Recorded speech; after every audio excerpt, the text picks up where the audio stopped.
चाय बन रही है, गरम गरम चाय देखिए। ये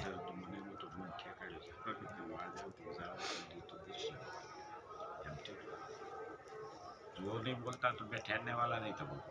वैसे तो मैंने रात अपने खेलो लेने भागा बोलू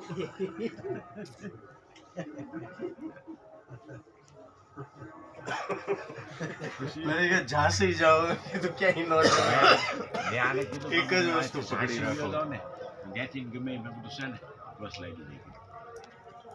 એમાં શું છે પછી એકલા હોય ને કે હેરાન થયા હોય તો તકલીફ પડે કોઈ હારે નથી ને એટલે હું ના પાડું તકલીફ પડે કારણ કે હું એકલો નીકળ્યો પણ જો પ્લાન કરીને પછી- એકલા આમ ન જોય તબિયતના કારણે ગમે ત્યારે હું થાય પછી છે એનું અઘરું પડી જાય એટલી આઉટ પડે જ લોકો આ પાછું ગુજરાત નથી ગુજરાત નથી આપણને કોક પડી જાય તો ઉભો રહે આ કોઈ ઉભો ના રહે ઉભો ન રહે. થાય